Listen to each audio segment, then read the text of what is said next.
De hoy es: si nos atrevemos a creerle a Dios, Él obrará. Amén. ¿Cuál es el tema de hoy? Si nos atrevemos a creerle a Dios, Él obrará. Amén. Es una palabra, hermanos, que hace eco en los cielos. Y cuando Jesús vino a la tierra, venía diciendo estas palabras. Y las palabras que Él decía era: el que creyere será salvo. Cuando Jesús, antes de sanar a un enfermo, la demanda que Jesús le daba era creer. Mire, era una demanda que es muy grande y es simple al mismo tiempo. Cuando oraba le decía: si crees, serás salvo. Si crees, serás sano. Si crees, verás lo que Dios va a hacer. Cuando Jesús vino al pueblo de Israel, en su ciudad no hizo muchos milagros. Y no hizo muchos milagros por la incredulidad de muchos. Amén. Y es ahí donde Él empieza a recitar un pasaje donde dice: Jerusalén, Jerusalén, cuántas veces yo no quise arrollarte como la gallina arrolla sus polluelos, pero tú no quisiste.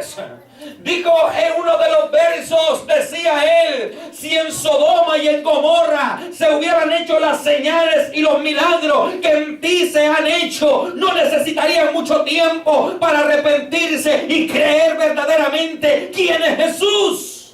¡Wow!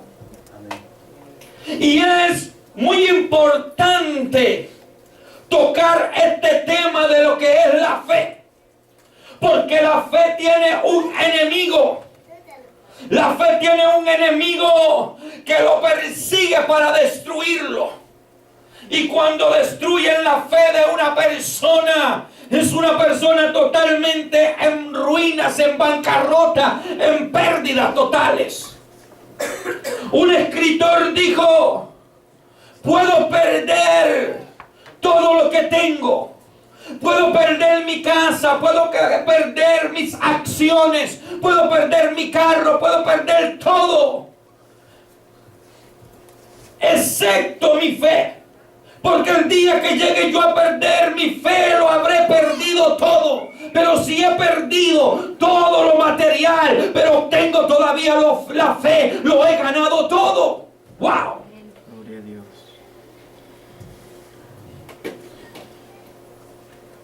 Hay un enemigo oculto que se está encargando de robar las bendiciones que Dios tiene para tu vida. Este enemigo se encarga de que no recibas sanidad, que no recibas milagros. Este enemigo se encarga de que la familia no venga y vuelva a ser restituida. Este enemigo es el enemigo más grande y es el enemigo de la fe. Y es una arma poderosa y es un espíritu que el diablo está usando para venir y aplacar a los cristianos. Está usando para que los cristianos ya no crean, gloria al Señor, como los hombres del ayer. Ya no podemos errar o ver hombres y mujeres como del ayer. Hombres, mujeres como Débora, como Esther, hombres como Elías, hombres como Jonás, como Sansón, hombres realmente como Moisés, como David. Es difícil encontrarlos. Y lo que más resalta en la vida de estos hombres es la fe. Abraham, su nombre es escrito y Dios lo llama amigo. Y se hace llamar amigo de Dios por la fe que él tenía. Y usted era pastor. ¿Cuál es ese enemigo? Ese enemigo que me está atacando todos los días. Ese enemigo que a diario en las mañanas me está acechando, aún en los sueños me acecha. Dios me da una palabra profética, pero el enemigo viene y quiere robármela. Dios me da a mí algo nuevo y siempre está tratando de robármela. ¿Cuál es ese enemigo? Yo digo, es un enemigo oculto. Y ese enemigo obra adentro de la persona. Y es la incredulidad.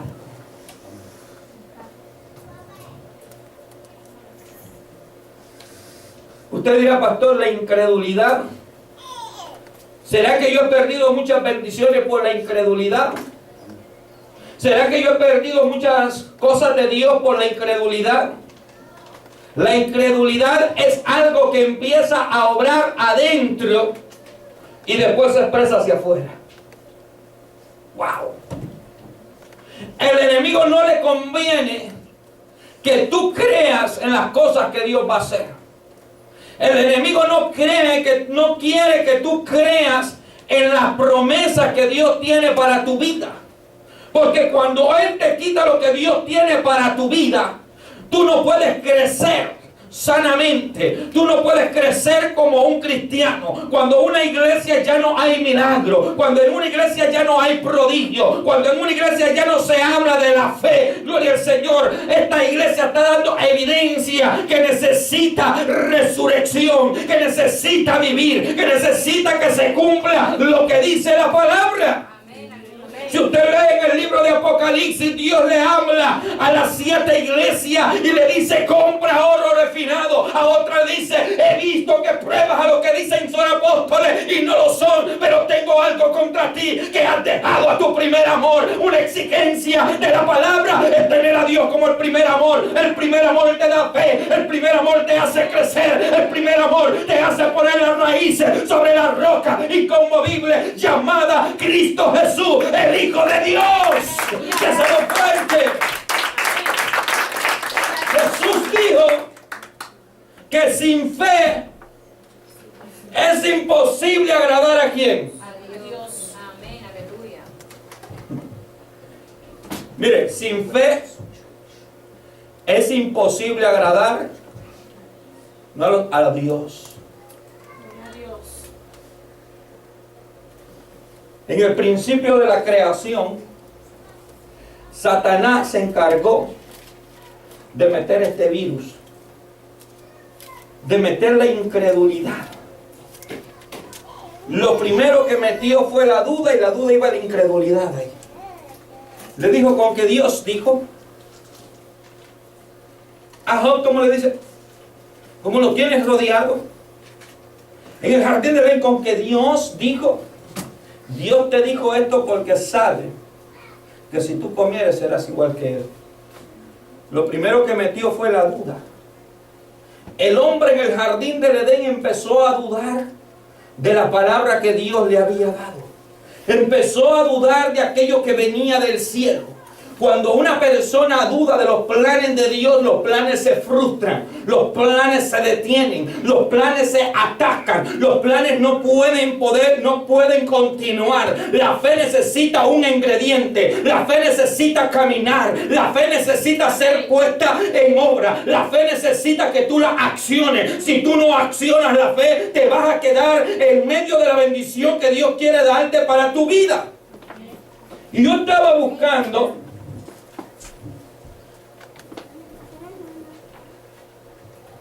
un poco para saber un poco más de lo que es la duda.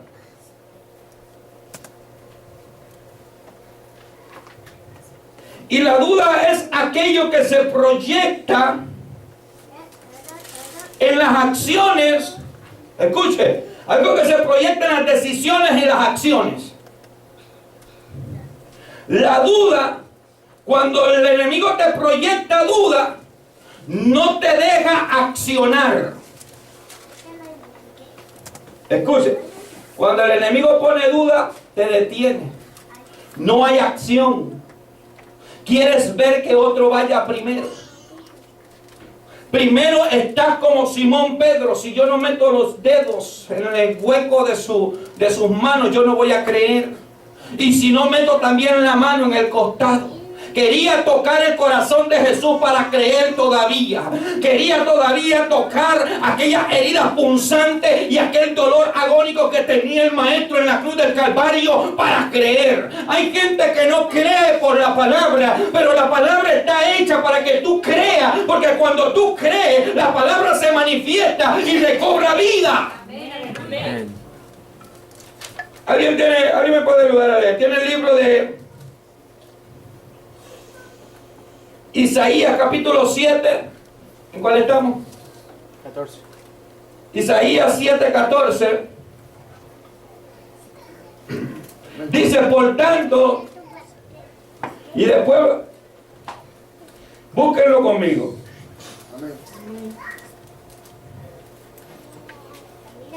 Me dicen cuando lo tengan, gloria al Señor. Amén. ¿Tienen Isaías 7:14?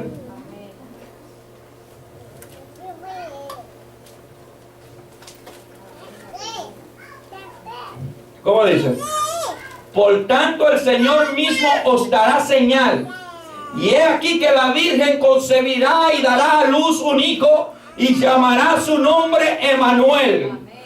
Escuchen, ¿cómo se llamará el hijo? Emanuel. Ahora, cuando vino el ángel de Jehová y le dijo, María, bendita tú entre todas las mujeres, porque el Dios Todopoderoso ha dado gracia sobre ti, y vendrás y quedarás encinta. Escuche, y le dice, y el muchacho se va a llamar Jesús, que quiere decir Emanuel, Dios con nosotros. Pero el esposo todavía no sabía el mensaje. Pero como María creyó, le dijo María, ¿quién es tu sierva para que tú hagas tantas cosas, pero que se haga la voluntad de Dios? Amen. Mira lo que dice. ¿A dónde está el cumplimiento de alguien que cree? El cumplimiento del libro de Isaías, que fue cientos de años antes que esta virgen concibiría, en el libro de Isaías, donde dice, una virgen dará a luz y llamará su nombre Emanuel. Mire, cientos de años. Ahora nosotros vemos el cumplimiento en el libro de Mateo, capítulo 1, verso 22. Y todo esto aconteció, mire, cientos de años antes, y el cumplimiento en el libro de Mateo. ¿Me está entendiendo?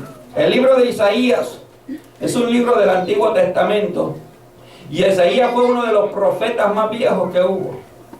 Isaías profetizó bastante, pero se cumplió lo que dijo Isaías. Mire que dijo, y todo esto aconteció para que se cumpliese, escuche, lo dicho por el Señor por medio del profeta, cuando dijo, he aquí una virgen concebirá y dará a luz un hijo y llamará su nombre Emanuel, que traducido es Dios con nosotros. Y despertando José del sueño, hizo como el ángel del Señor le había mandado, y recibió a su mujer, pero no la conoció hasta que dio a luz su hijo primogénito y le puso por nombre Jesús. ¡Wow! Cuando Dios te promete algo, cuando Dios dice, te voy a bendecir, ministerio del refugio, escucha, pastor, pero esto fue cientos años después. Bueno, vamos a buscar otra historia que haya sido en el momento. ¿Sí? Libro de los Salmos. Mira lo que pasó en el libro de los Salmos, capítulo 22, verso 18. Lea conmigo, saquémosle a la palabra.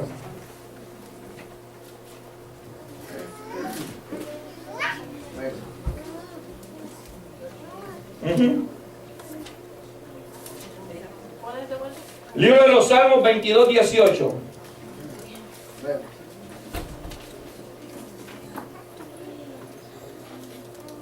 ¿Lo tienen? Salmos 22, 18. ¿Alguien me lo puede leer? Préstame un micrófono a alguien, por favor. Repartieron entre sí mismos vestidos, y sobre mi ropa echaron suerte. Mas tú, Jehová, no te alejes, fortaleza mía, apresúrate a socorrerme. Escuchen, mas repartieron sobre quién? Entre sí mis vestidos. ¿Y sobre sus qué? Sobre mi ropa echaron suerte. Yo le voy a decir una cosa, hay gente que no le presta atención al Antiguo Testamento y dice que fue algo de la ley y que pasó. Pero el Antiguo Testamento realmente es la sombra del Nuevo Testamento. No se puede leer un libro sin el otro. En el Antiguo Testamento está la historia de lo que va a acontecer en el Nuevo Testamento. Gloria al Señor. Son libros muy importantes en la palabra. Él dice que en la ley está la ofrenda, en la ley está los diezmos, en la ley está todo eso. No, hermano, ahí hay palabra escondida, ahí hay palabra que Dios trae. No se puede leer el Nuevo Testamento y dejar el Antiguo a un lado. Los dos van de la mano, porque uno es el cumplimiento del otro. Amén. ¿Me está entendiendo? Déselo fuerte. Vuélvamelo a leer para que lo escuche bien. Libro de los Salmos. Mire, el libro de los Salmos se escribió cientos años antes de que Jesús fuera crucificado. Repartieron entre sí mis vestidos y sobre mi ropa echaron suerte. ¿Qué entiendes por eso? Repartieron entre sí mis vestidos y sobre mi ropa echaron suerte. ¿Qué entiendes? Que despedazaron la ropa. ¿Y qué hicieron después? ¿La qué? No, la apostaron. Echaron suerte, que diga, a ver quién me quedo con ella. Ahora, esto fue siendo Jesús todavía no había nacido. No. Isaías hablaba algo. La visión que tuvo David fue algo terrible. Pero mire usted el cumplimiento de esta palabra en el libro de Mateo capítulo 27 verso 34. Dice, y le dieron a beber el vinagre mezclado con hiel, pero después de haberlo probado no quiso beberlo. Escuche. Y cuando le hubieron crucificado, repartieron entre sí sus vestidos y echando suerte para que se cumpliese lo dicho por el profeta, partieron entre sí mis vestidos y sobre mi ropa echaron suerte. ¡Wow! ¡Qué cumplimiento de la palabra! Mire, cuando los hombres miraban que la palabra, todo lo que decía Isaías, estaba cumpliendo en Jesús, ¿sabe qué es lo que pensaban? Mi hermano, pensaban, estamos siguiendo al hombre. No estamos siguiendo al hombre, estamos siguiendo al hombre correcto. Cuando ellos leían un libro y lo comprobaban y decían, este es el Mesías, este es el Hijo de Dios, este es el que tiene las promesas del Padre, este es del que habló Isaías, de este que hablaron los profetas, de este es Jesús, el Hijo de Dios. Ese mismo Jesús que profetizó Isaías, ese mismo Jesús que profetizaron los salmos, ese mismo Jesús del que hablaba Jeremías, ese mismo Jesús que tipificaba en el Antiguo Testamento y testificaba, gloria al Señor, el arca del pacto, el que estaba ahí metido en el tabernáculo, testificando a Jesús, es el mismo Jesús que hoy predicamos, es el mismo Jesús que abre la puerta, es el mismo Jesús que tiene poder para sanar, resucitar y cambiar vida y personas, es el mismo Jesús que tiene la respuesta para tu problema. Se llama Jesús. Un nombre sobre todo nombre dado a los hombres en el cual podemos ser salvos. Aleluya. Gloria a Dios. ¡Wow! Ahora, Satanás se inventó el arma de la incredulidad para que no crean. Dice un verso bíblico, mas el enemigo le ha cegado el entendimiento a muchos para que no le resplandezca la luz de Cristo. Y entonces la gente no entiende. No entiende cómo Dios sabe los misterios y los secretos. No entiende por qué Dios habla y dice voy a orar y vas a sanar. No entiende por qué. Porque son misterios.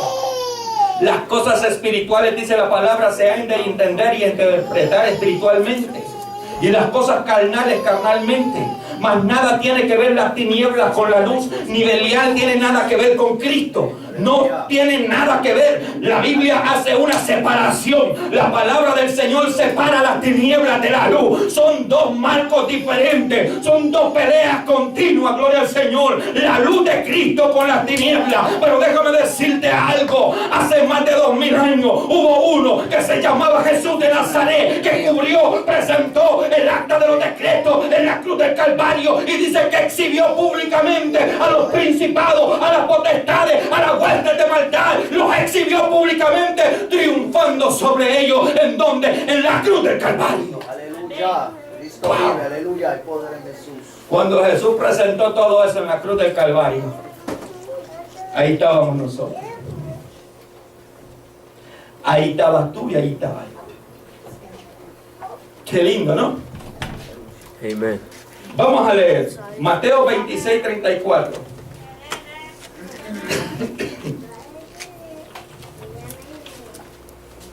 Mateo 26, 34.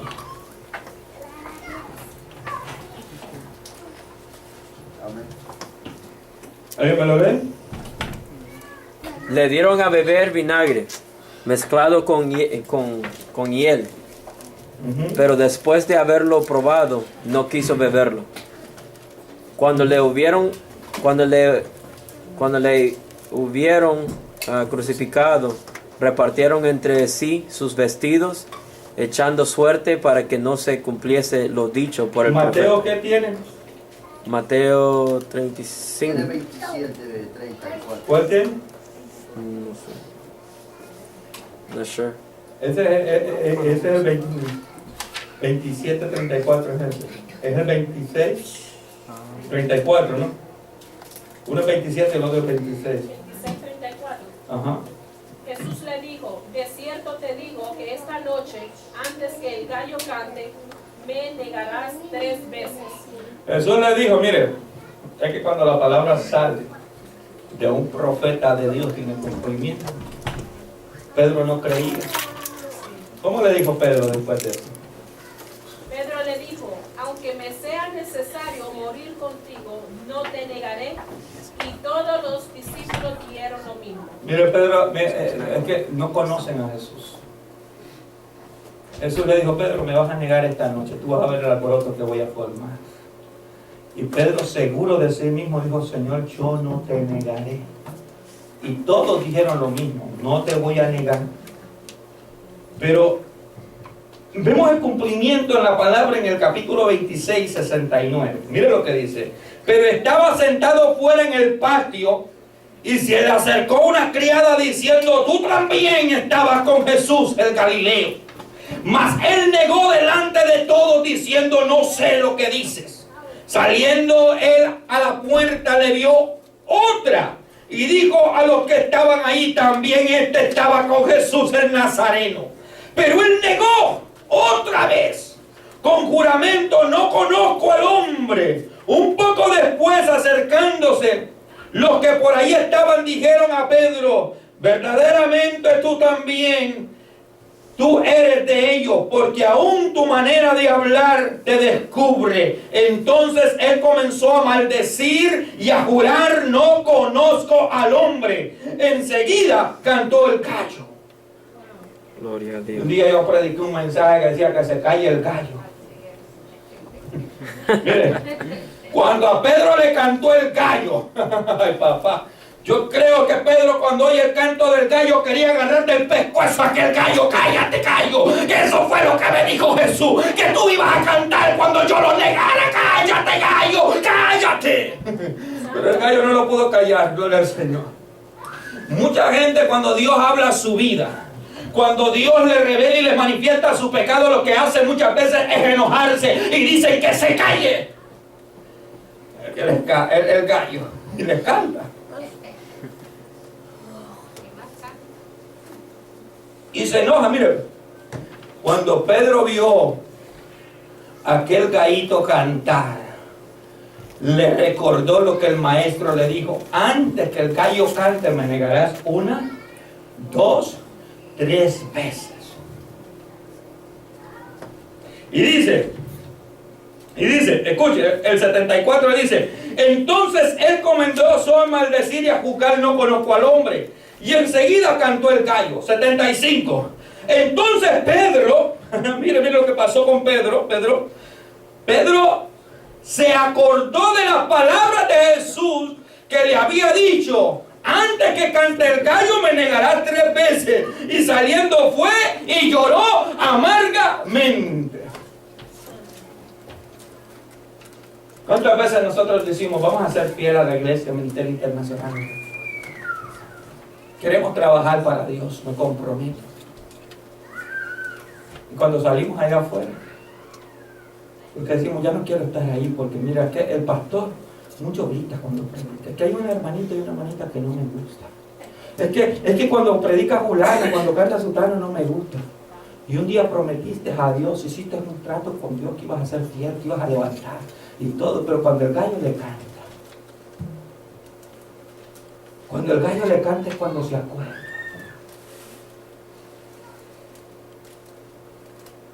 Yo creo que me están viendo raro. Que se caiga el gallo mejor. Que se caiga el gallo mejor. Y se acordó. Mire que lo lindo de Pedro dice que se acordó y se arrepintió y lloró amargamente, con amargura. Aquel recuerdo le causó dolor. Cuando Jesús le dijo, el canto del gallo le estaba diciendo a Pedro una nota. El canto del gallo, el gallo habló con su canto. Mire, yo le digo que si yo oigo cantar un gallo yo no entiendo nada, pero Pedro entendió lo que el gallo le estaba diciendo. Jesús estaba hablando de diferentes maneras. No hay momentos en la vida cuando nosotros venimos y decimos, yo no vuelvo a entrar a esa cantina. No vuelvo. Y cuando vamos, y el pastor predica y el gallo le canta, ¿te acuerdas que dijiste que no volvías a entrar? ¿Te acuerdas aquella promesa? Y el gallo le canta. A usted nunca le ha cantado el gallo. Ay, claramente. Pero Dios sabe. Cuando nos acordamos, amén, que vamos a orar para pedir novio, para pedir novia. Y cuando pasa aquel galán o aquella galana bien bonita, después de, ay, mi Romeo, mi Julieta, que metimos las patas, el gallo nos canta y nos acordamos. Me acordé que yo le dije al Señor que si Él un día me daba esposo, que yo lo iba a pedir. Y nos tiene que cantar. Pero muchas veces se mete en medio de nosotros aquello que se llama incredulidad, y es cuando nosotros vemos y decimos, pastor, ya encontré por qué es que yo estaba actuando así. Un enemigo eso es. Sembró aquello que yo dije que iba a creer, que creía en el llamado, que creía en lo que Dios iba a hacer. Sembró incredulidad en mi vida. No sé cuándo dejé de creer en la causa. No sé cuándo dejé de creer en que Dios hacía algo. No sé cuándo dejé de creer que estaba en el lugar correcto. Y pregunta, ¿cómo pasó esto? Un enemigo lo hizo. Sembró incredulidad en tu vida. Puso a alguien que pusiera otros pensamientos que no eran los pensamientos de Dios. Puso a alguien que te manipulara con los pensamientos. Que pusiera un pensamiento totalmente contradictorio al pensamiento de Dios. Un enemigo lo hizo. Y es cuando Dios viene y empieza a resucitarlo. Amén. Acuérdate. Te dije que este camino no era fácil. Te dije que en mi camino habían espinas. Te dije que mi camino era estrecho. Te dije que la estrechura del camino muchas veces te iba a afligir. Te dije que la estrechura del camino muchas veces, no te dije que habían piedras. Señor, pero hay espinas. También hay espinas en este camino. Pero empieza a caminar. Empieza a caminar para que Dios te bendiga. Mira lo que dice Mateo 27, 63. ¿Alguien lo quiere? No se preocupen, no se preocupen. 27.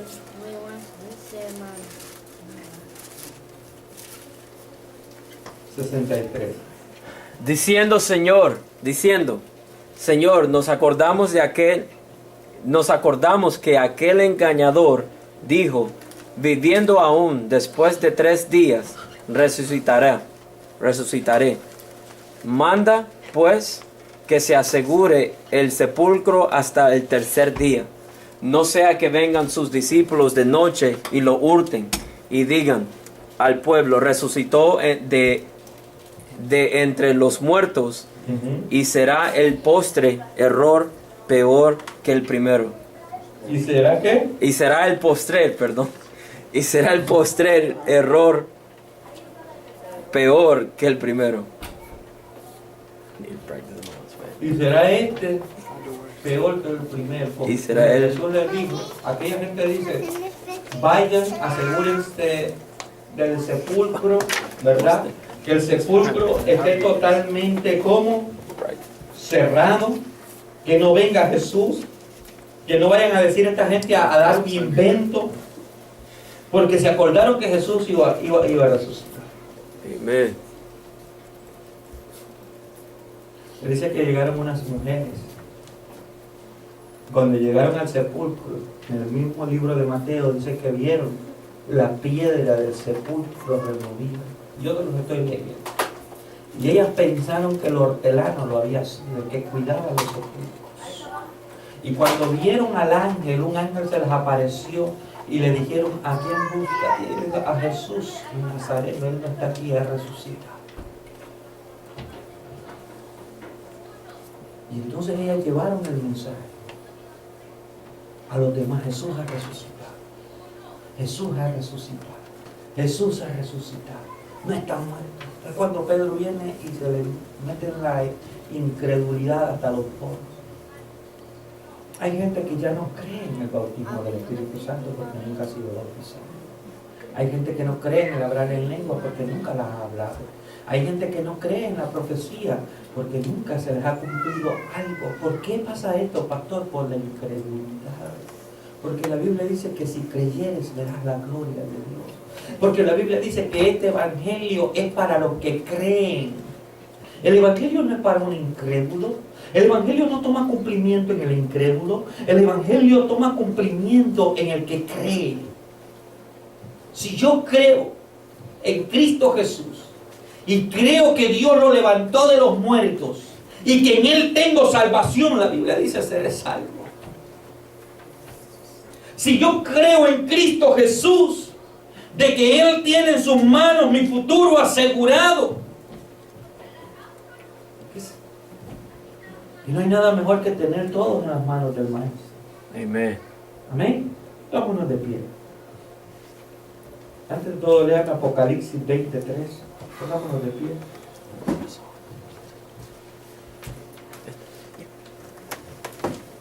Y lo arrolló al abismo y lo encerró y puso su sello sobre él para que no engañase más a las naciones hasta que fuesen cumplidos 1000 años.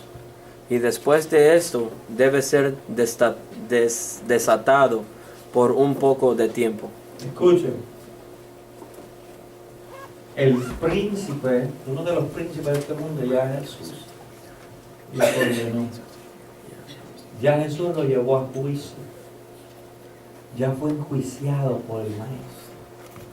Aquel que te señalaba a ti, que me señala a mí, aquel que no tenía nadie que lo señalara a él, que se llama Satanás, diablo, la serpiente antigua, como le quiera decir, no tenía quien lo señalara. Pero ya tiene a alguien que lo señala. Ya tiene a alguien que lo enjuició. Ya tiene a alguien que cuando lo llevó a la Corte Suprema de Justicia allá en el cielo, lo condenó. Lo condenó terriblemente y la condena que le cayó fue la más terrible. ¿Y por qué, pastor, le cayó esa condena? Por mentiroso, por engañador, porque vivió engañando al hombre, porque engañó al primer hombre, a la primera mujer. Por eso se levantó un Jesús, y aquel Jesús se levantó con autoridad, con poder, y subió hasta los cielos, que aquel que subió, dice la palabra. Y se llevó el acta de los decretos, y la exhibió y le dijo: Satanás, yo te conozco. Has hecho con la humanidad lo que has querido. Pero allá enfrente del trono estaba el Rey de Gloria. Ahí fue donde Dios, por medio de Jesús, acusó a Satanás. Cuando Jesús estaba llorando en el Getsemaní, que sus lágrimas eran como gotas de sangre, hubieron una palabra, dice, hoy es el juicio de este mundo. Ahí estaba llevando a corte a Satanás. Ahí lo estaba empezando a presentar. Cuando Jesús estaba en la cruz del Calvario y estaba agarrando todas las pruebas, todas las evidencias. Satanás estaba tratando de tener lo que sea y no pudo. Le dieron a beber vinagre, tampoco lo tomó, para que no pensaran que la muerte que él había hecho fue fingida. No lo tomó, dice la palabra. Y lo exhibió públicamente. Y murió por nuestras transgresiones. Isaías lo vio. Gloria a Dios. Nosotros lo hemos visto. La vez pasada la hermana testificaba que su hijo, un carro, parece que le había pasado encima. ¿Verdad? ¿Y quién fue el que lo hizo? Jesús. Gente con testimonio. ¿Sabes qué? A Satanás no le interesa que tú te acuerdes de las hazañas de Dios en tu vida. A él no le interesa que tú te acuerdes de lo que Dios ha hecho en tu vida. A él no le interesa que tú te acuerdes cuando Dios te ha hablado en este lugar a tu vida, las cadenas que ha rompido. No le interesa. Porque si tú te acuerdas de todas esas cosas, tú vas a decir como David: cómo yo anduve entre la multitud y los conduje hasta la casa de Dios entre voces y alegrías. Y le empieza a hablar al alma y le dice: ¿por qué te abates, oh alma mía? ¿Y por qué te turbas dentro de mí? Espera en Dios, porque aún no me adoraba. Él se acordó que alababa, que adoraba, pero también se acordó que el pueblo lo despreciaba. Pero en medio de esa adoración se acordó que sobre todas las cosas todavía había más de él. Quiero que seamos tesoros.